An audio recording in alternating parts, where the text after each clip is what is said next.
Okay, 1.3 distribution of the continents and the oceans. Tokko tokko asadii faca'insa ardiilee fi garbawwanii.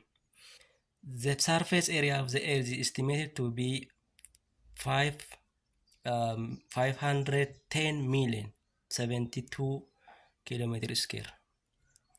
Kutaan lafaa kun yookaan immoo dachee kun estimeeshinaan yookaan immoo tilmaamaan bal'ina square kiiloomeetirii miliyoona 510 fi 72,000 qaba jedhamee amanama. The area of the oceans is about 363 million kilometer square. Eriyaan yookaan immoo qaamni bishaanii immoo bakka inni qabatee jiru naannoo square kiiloomeetirii miliyoona 300 miliyoona 63 ta'a. All water or hydrosphere in total covers greater than 71% of the earth's surface. Walumaa galatti bishaan qaama addunyaa kanarraa yookaan immoo qabiyyeen bishaanii addunyaa kanarratti persentii 71 qabatee jira jechuudha. Qabiyyee lafaa fi dachee wal bira qabne yoo ilaallu kan bishaanii caalaa jechuudha. The largest of these are the oceans, which account for over 97% of all water on the earth. Qabiyyee bishaanii keessaa inni bishaan hedduu qabu bishaan garbaa yookaan ocean isa jedhamudha. It accounts 97% of all water on the earth. Bishaan dachee kanarra jirara. Bishaan persentiin 97 bishaan garbaati jechuudha. Glaciers and polar ice caps contain just greater than 2% of the earth's water in the form of solid ice. Keessumatti immoo cabbiin bantiilee immoo walumaa galatti qabiyyeen yookaan immoo sheeriin inni qabu harka 2 jechuudha. Bishaan dachee kanarra jiru keessa cabbiin bantiilee fi polar ice capein harka 2 qooddatu. Isaan kunis kan isaan jiran bifa jajjabootiin yookaan immoo solid iceidhaan. Only about 0.6% is found under the surface groundwater. Kana keessa bishaan addunyaa kana keessa jiru keessa bishaan 0.6% qofatu bishaan lafa jalaati. Groundwater is 36 times more plentiful than water found in lakes, lands, rivers, in the atmosphere as water vapor. Bishaanota addunyaa kana jiran keessa bishaan haroo, bishaan galaana, bishaan lagaa fi bishaan garbaa keessa bishaan baay'ee qulqulluun harka 36 qulqullinaan bishaanota kana caalu bishaan lafa jalaati yookaan ground water jedhama. The distribution of ocean basins and the continents is unevenly arranged over the earth's surface. Walumaa galatti faca'insi qaama bishaan garbawwanii fi ardiilee waliin fakkaatu yookaan immoo garaagarummaa qaba jechuudha. Fakkeenyaaf hemisfeera kaabaa fi hemisfeera kibbaatti faca'insi bishaan garbaa kun garaagarummaa hedduu qaba. Hemisfeera kibbaatu irra caalaa qaama bishaanitiin qabamee jira. The continents ardiileewwan. The continent is a huge area of land mostly separated by a water body.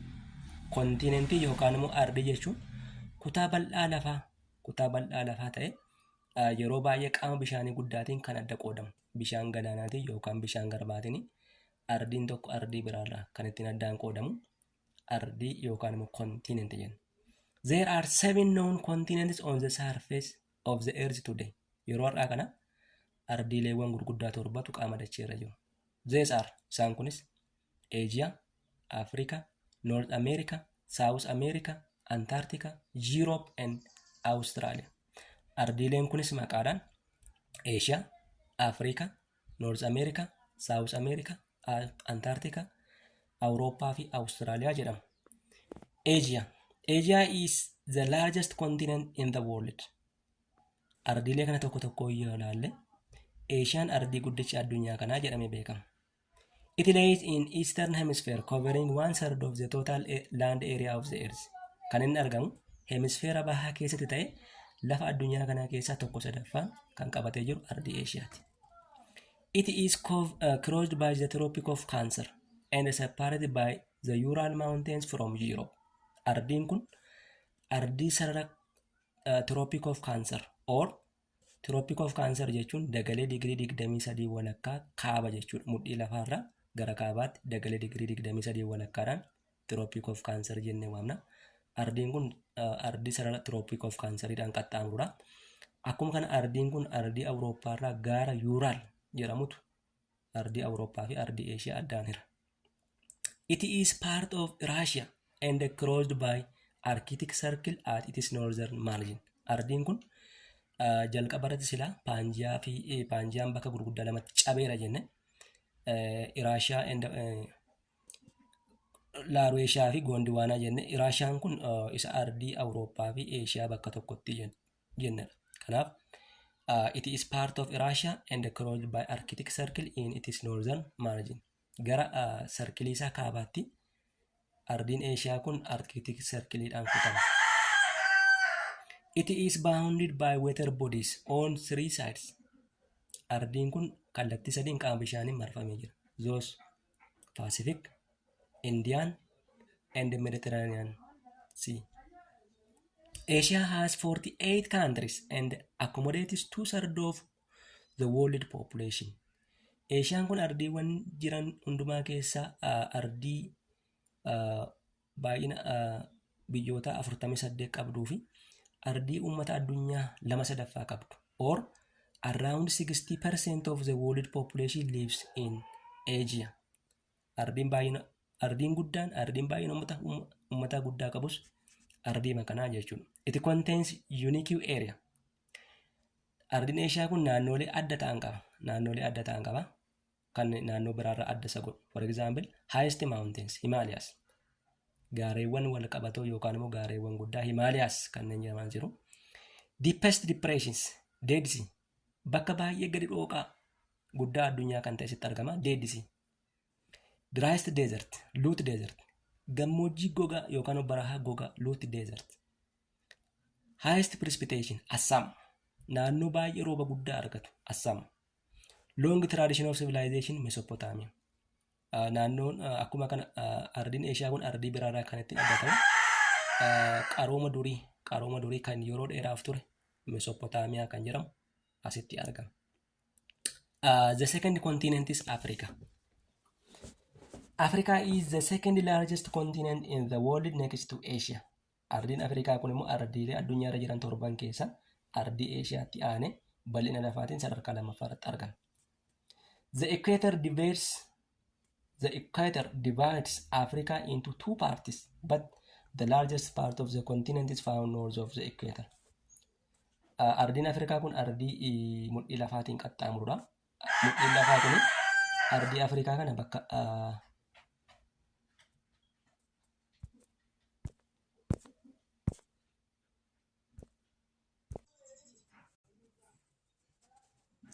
the equator divides Africa into 2 parts. We have said that, but the largest part of the continent is found north of the equator. Mudhiin lafaa kun ardii Afrikaa kana bakka lamatti kutaa. Haa ta'uyyuu malee harki guddaan ardii kana kaabatti argama. Mudhii lafaarraa gara kaabaatti argama jechuudha. Africa is the only continent in the world crossed by the equator, Tropic of Cancer, Tropic of Capricorn. Ardiilee 7 jiran hundumaa keessaa ardiin sarara mudhii lafaatiin sarara Tropic of Cancer fi sarara Tropic of Capricornitiin muramu yeroo tokkotti sadansaan kan muramu addunyaarraa ardii Afrikaa qofa. The world's largest hot desert, Sahara. Gammoojjiin guddaan addunyaa Saharaa jedhamu Afrikaatti argama. The world's longest river, laga dheeraa addunyaa inni jedhame, River Nile, found in Africa. Lagni dheeraan addunyaa Nile jedhamu Afrikaatti argama. Are found in Africa. Africa has 54 countries. Afrikaa kun biyyoota 54 qabdi. Garuu har'a biyyoonni kan biraa kan daddabalaman jiru. This is not only 54 countries, around 57 countries. The third continent is North America. North America is located to the west of Atlantic Ocean and linked to South America by the narrow strip of land called Isthmus of Panama. North American kun lixa garba guddaa Atlantikitti argamti and linked with South America by narrow strip of land called Isthmus of Panama. Ardiin Amerikaa kaabaa kun ardii Amerikaa kibbaatti lafa xiqqoo qalloo karaan ittiin hidhamu Isthmus of Panama jedhama. For example, Africa connects with Asia by Suez Canal. Like that, Panama connects North America with South America. Bo'ii qal'oon yookaan immoo lafti cittuuni ardii Ameerikaa kaabaa fi kibbaa wal quunnamsisu bo'oo Paanamaa jedhama. Akkuma kana immoo bo'oon ardii Afrikaa fi Eeshiyaa wal quunnamsisu Suez Canal yookaan bo'oo Suez jedhamee beekama. It is north of the equator in the western hemisphere, surrounded by Atlantic, Pacific and Arctic Oceans. Ardiin Ameerikaa kaabaa kun kan inni argamu hemisfeera lixaatti argama. Surrounded by Atlantic, Pacific and Arctic Oceans. Qaamoleewwan garba gurguddaa sadiin daangeffamee yookaan marfamee jira. Garba guddaa Atlantic karaa bahaatiin, Pacific especially through the west and the Pacific Arctic Oceans through the north. Karaa kaabaatiin jechuudha. The main countries are 3: USA, Canada, Mexico. Ardiin Ameerikaa kaabaa kun biyyoota gurguddaa sadii qaba. USA, United States of America, Canada fi Mexicoon biyyoota gurguddoo ardii Ameerikaa kaabaa keessatti argamanidha. The fourth continent is South America. South America is also located in Western Hemisphere. Akkuma Ameerikaa kaabaa, Ameerikaan kibbaa kunis hemisfeera lixaatti argama. But most of it are lay south of the equator. Haa ta'uyyuu malee harki caalaan lafa ardii kana hemisfeera mudhii lafaarraa gara kibbaatti argama. It is bounded in the east by Atlantic Ocean and in the west by Pacific Ocean. Karaa bahaatiin garba guddaa Atlantikiin daangeffamti. Karaa lixaatiin immoo garba guddaa Pacificiin daangeffamti. It contains unique area. Ardiin Ameerikaa kibbaa kun immoo naannoo adda ta'e ardiilee biraarraatiin kan isheen ittiin beekamtu qabdi. For example, the world's largest river, Amazon River. Ardii Ameerikaa kibbaa kana ardiilee biroorraa wanti adda godhu lagni guddaan addunyaa Amazon River kan jedhamu asitti argama. The largest and the most biodiverse rainforest. Bosona bal'aa yookaan guddaa fi qabiyyee wantoota lubbuu qabeeyyii bineensotaaf akaakuu biqiloota garaagaraan kan beekamu yookaan immoo equatorial rainforest kan jedhamu asitti argama. Tallest uninterrupted waterfall, Angel Falls. Fincaa'aa bishaanii baay'ee ol dheeraa ol fagoo ta'e Angel Falls kan jedhamu ardii Ameerikaa kibbaatti argama. The north south extending longest mountain, Andes, like that of Himalaya. Gaarreen wal qabatoo kaabaa hamma gara kibbaatti fuullaan gaara Andes Ameerikaa kibbaatti argamu. South America has 12 countries. South American kun biyyoota gurguddoo 12 qabdi. For example, like the Brazil, the Peru, the Bolivia, the Ecuador, the Chile. These are the main countries of South America. Isaan kun biyyoota Ameerikaa kibbaa keessa jiran jechuudha. Biyyoonni akka Brazil, biyyoonni akka Bolivia, Peru, Chile, Uruguay, Paraguay, biyyoonni jedhaman kuni biyyoota Ameerikaa kibbaa keessatti jiran jechuudha. The other continent is Antarctica. Antarctica is a permanently ice-covered continent located around the South Pole. Ardiin inni kan biraan ardii Antarctica jedhama. Ardiin Antarctica kun walumaa galatti dhaabbiidhaan ardii cabbiidhaan haguugamee jiru fi bantii kibbaatti ardii argamudha. The climate is very cold and there are no permanent human settlements in Antarctica. Kanaaf iyyuu qilleensi baramaan naannoo kana jiru baay'ee qorraa waan ta'eef dhaabbiidhaan namni naannoo kana hin jiraatu. Dhaabbiidhaan namni naannoo kana hin jiraatu. But many countries have research stations in Antarctica. Haa ta'uyyuu malee biyyoonni addunyaa kana warri gurguddatan fakkeenyaaf kan akka Ameerikaa kaabaa naannoo kana keessa steeshiniiwwan yookaan buufatawwan qorannoo hedduu qabu. Buufatawwan qorannoo hedduu naannoo kanatti ijaaranii qorannoowwan garaagaraa geggeessu. It is the third smallest continent on the earth. Ardiileewwan jiran keessa ardii xiqqeenyaan sadaffaarra jirtu ardii Antarcticaati. The other continent is Europe. Europe is the second smallest continent in the world and home of industrial revolution.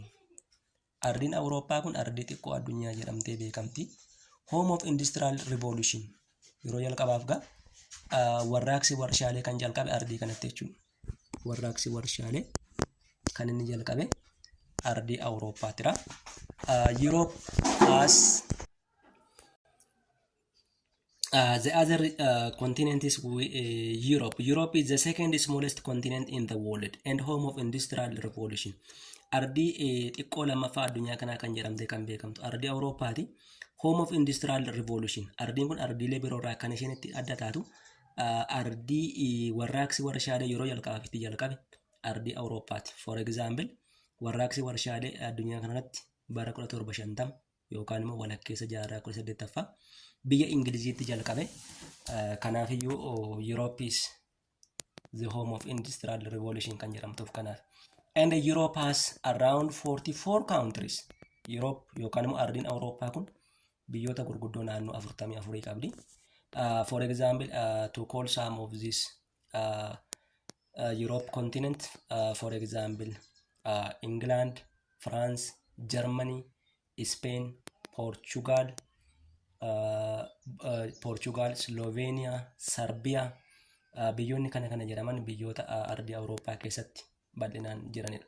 Fakkeenyaaf kan akka Belgium biyyoota ardii Awurooppaa keessaa isaan tokko jechuudha. It is to west of Asia and North Africa. The relative location of this Europe is west of Asia and north of Africa. Argama birqabaatiin ardii Awurooppaa kana yeroo ibsinu Afrikaa irraa ardii Eeshiyaa irraa lixarratti argamti. Ardii Afrikaa irraa immoo kallattii kaabaa irratti argamti jechuudha. Europe is crossed by Arctic Circle. Europe ardiileewwan jiran keessaa ardii Arctic Circleedhaan qaxxaamuramu keessaa tokko. Arctic Circleen kun kan inni argamu naannoo bantii kaabaatti yookaan immoo naannoo qorraa ta'edha addunyaa irratti. Kanaaf Arctic Circleedhaan crossed taati. It is bounded by the Atlantic and Arctic Oceans and by the Mediterranean Sea in the south. Europe kun karaa kibbaatiin garba guddaa Atlantic, garba guddaa Arkitikii fi galaana Mediterraneantiin daangeffamti. Galaana Mediterraneantiin daangeffamti. This Mediterranean Sea is the sea that is especially separate Africa from Europe. Fakkeenyaaf galaanni Mediterraneanii jedhamu kuni galaana guddaa ardii Afrikaa fi ardii Awurooppaa addaan baasu keessumatti karaa kaaba Afrikaa karaa Morokkoo, Tuniziyaa fi Aljeeriyaatiin qaama bishaanii ardii Awurooppaa irraa Afrikaa addaan qoodu jechuudha. The other or the last continent is Australia or Oceania. Australia is the smallest continent in the world. Australiyaan kun ardiileewwan jiran hundumaa keessa ardii xiqqoo addunyaa jedhamtee beekamti. It is surrounded by water in all of its sides and often called Iceland continent or Oceania. Kanaaf ardiin kun kallattii hundumaaniyyuu yookaan immoo karaa hundumaaniyyuu qaama bishaaniin marfamtee jirti. Kanaafiyyuu ardii Iceland jechuun asitti qaama dachee cittuu kallattii hundumaaniyyuu qaama bishaaniin marfamte jechuudha. Kanaaf ardiin kun ardii Iceland jedhamtee kan beekamtu kanaaf. Oceania yookaan immoo Oceania jedhamtee waamti bishaaniin kallattii hundumaanuu bishaaniin waan marfamtee jirtuuf Iceland continent jedhamti. The largest area of ocean jurisdiction of any country of the earth. Kanaaf qaama bishaanii ardiilee addunyaa irra jiran hundumaa yaala ardiin qaama bishaaniitiin marfamtee qabamtee jirtu ardii kana jechuudha. It is the driest inhabited continent in the world with 70% of it either arid or semi-arid. Garuu mo'atan malee qaama bishaaniin karaa hundumaaniyyuu marfamtu malee ardiin kun harki caalaan lafa ishee persentiin 70 lafa gogaadha. Egaa ardiin tokko yookaan bakki tokko dirqama qaama bishaaniitti dhiyaattee waan jirtuufis immoo jiidhaa ta'uu hin qabdu. Why? Because this one is controlled by especially the ocean current. The ocean current that is found in that area. Kunis kan murteessuu danda'u ocean current yookaan immoo dambalii garbaa naannoo saniitti murteessaa jechuudha. Fakkeenyaaf bakka waarma ocean current jiru yeroo hundumaa qilleensuun jiidhaadha. Bubbeen yeroo baay'ee yeroo bakka inni fuula lafaa irratti qaama bishaan irraa ka'a. Kanaaf bubbeen qaama bishaan irraa ka'u kun jiidhaa yoo ta'e naannoo deemuu irratti rooba fida. Haa ta'u malee immoo ocean currentiin sun immoo cold ocean current yookaan immoo dambalii garbaa qorraa yoo ta'e naannoo deemuu irratti cooling effect yookaan immoo dhiibbaa qorraa fida malee rooba waan hin kennineef egaa ardiin kun irra caalaan qaama ishee persentiin 70 gogaadha jechuudha. Gogaadha jechuudha. The vast majority of its population is concentrated along the eastern and southeastern coasts. Kanaafiyyuu irra caalaan uummata ishee hedduun kan isaan concentrated ta'anii yookaan immoo baay'atanii jiraatan bahaa fi kibba baha ardiitti qarqara bahaa fi kibba bahaatti heddummatanii jiraatu. Australia entirely lays in the southern hemisphere. Walumaa galatti egaa ardiin Austraaliyaa kun ardiilee akkuma ardii akka Laatin Ameerikaa fa'a gar tokkodhaani hemisfeera kibbaa keessatti argamti. The other topic is the distribution of ocean and ocean basins. Mata dureen kan biraa faca'insa garbawwaniiti. Based on geography world, ocean divided into 5. Egaa ocean jechuun qaama bishaanii isa baay'ee guddaa jechuudha. Qaamni bishaanii inni baay'ee guddaan kun addunyaa kanarra bakka gurguddaa 5 yookaan immoo oceaniiwwan gurguddaa 5 jiru. The first one is the Pacific Ocean. The Pacific Ocean is by far the world's largest ocean basin with about 155,557,000 kilometers square. Pacific Oceaniin kun bishaan yookaan immoo garba guddaa addunyaa jedhamee beekama. Walumaa galatti bal'ina square kiiloomeetirii miliyoona 100 miliyoona 55 557 qaba. It covers 28% of the earth. Qaama dachee kanarraa persentii 28 qabata yookaan immoo qooddata. It is equal in size to nearly all of land area on the earth combined. It is located between Southern Ocean, Asia, Australia in Western Hemisphere. Argamni Pacific Ocean kana kan inni argamu gidduu garba kibbaa Asia fi Australia irraa gara lixaatti argama. It has an average depth of 4,028 meters.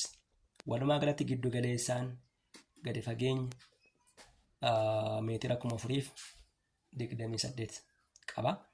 It is the deepest point is the Challenger Deep within the Mariana Trench, about 10,924 meter deep. Giddu galeessaan average-dhaani 4,028 meetirii qaba jenneerra. Garuu bakki Challengerii yookaan baay'ee bakki gadi fageenya guddaa qabu Mariana Trench jedhama. Gadi fageenyi isaas meetira 10,924 meetirii gadi fagaata. In this case, trench, the Mariana trench means the deepest part of the ocean. As keessatti trench jechuun qaama bishaan galaanaa garbaa keessa isa naannoo gadi fageenya guddaa qabu jechuudha. Bakka sana maal jennee waamna? Trench. This area is also deepest point in the world. Kanaaf bakki kun walumaa galatti bakka gadi fagoo addunyaa jedhamee beekama. The second ocean is Atlantic Ocean. Atlantic Ocean is the world's second largest ocean with an area of 76,762 kilometers square.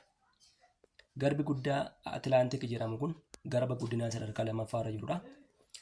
Bal'inni isaa square kiiloomeetirii miliyoona 76,762 qaba.